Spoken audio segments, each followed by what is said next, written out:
নমস্কার বন্ধুরা, আজ বানাবো পাবদা মাছের ঝাল। প্রথমে পাবদা মাছটাকে নুন আর হলুদ দিয়ে মেখে নেব।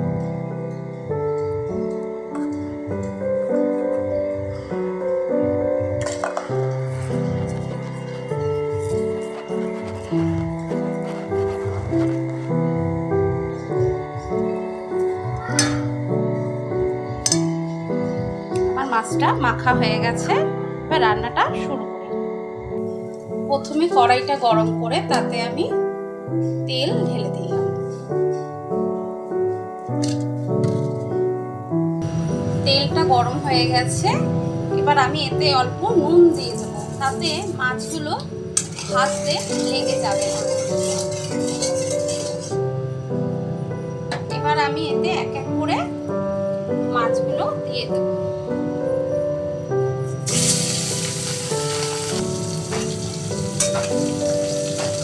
এইভাবে মাছগুলো ভেজে নেব। এই মাছ খুব কড়া করে ভাজলে ভালো লাগে না। দেখো বন্ধুরা, আমার মাছগুলো ভাজা হয়ে গেছে। এইভাবে আমি সবগুলো মাছ ভেজে নেব। দেখো বন্ধুরা, আমার মাছগুলো ভাজা হয়ে গেছে। এবার মাছ ভাজার তেলে আমি অল্প কালো জিরে ফোড়ন দেব।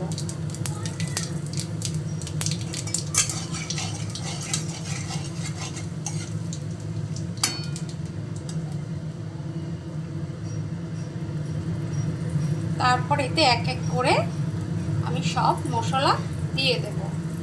প্রথমে দিচ্ছি জিরে ধনের গুঁড়ো,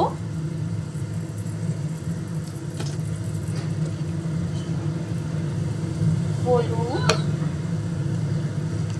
কাশ্মীরি লঙ্কার গুঁড়ো। আমি একটু জল দিয়ে নেব, নাহলে মশলাগুলো পুড়ে যাবে।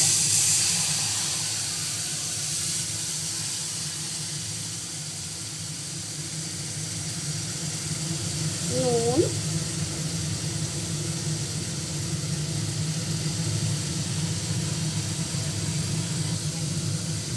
কাঁচা লঙ্কা বাটা আর অল্প গোলমরিচের গুঁড়ো। তো এটা ভালো করে মিশিয়ে নেব।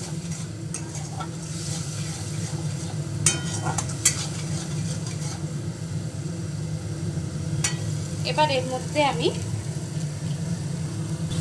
কুচনো টমেটোগুলো দিয়ে দেব, দিয়ে আবার নেড়ে নেব। মশলাটা ভালো করে কষাবো।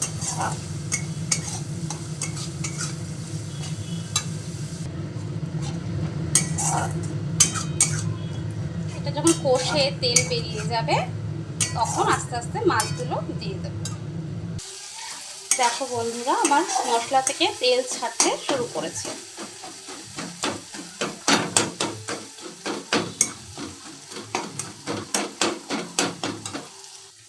টমেটোগুলো সব গলে গেছে।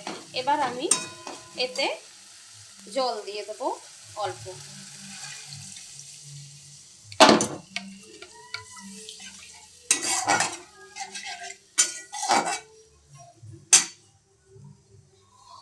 এবার এর মধ্যে একে একে মাছগুলো দিয়ে দেব।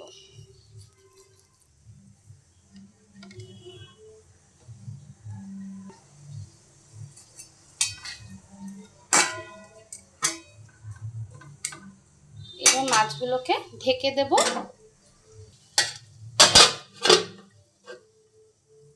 মাছগুলো ফুটে গেলে এটা ঢাকনাটা তুলে দেখে নেব।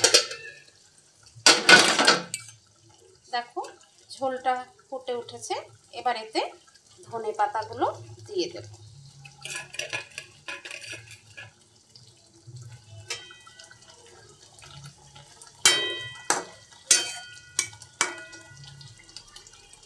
আর একটুখানি ফুটিয়ে নিলেই আমার পাবদা মাছের ঝাল রেডি হয়ে যাবে।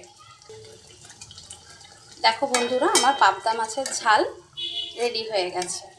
হয়তো ভিডিও বন্ধুরা, ঝোলটা একেবারে রেডি হয়ে গেছে, পাবদা মাছের ঝাল। এবার আমি এটা নামিয়ে নেব। দেখো বন্ধুরা, আমার পাবদা মাছের ঝাল একেবারে রেডি হয়ে গেছে। আমি যেহেতু নতুন তাই হয়তো আমার ভিডিও শ্যুট করতে একটু ভুল ত্রুটি হচ্ছে, কিন্তু রান্নায় কোনো ভুল ত্রুটি নেই।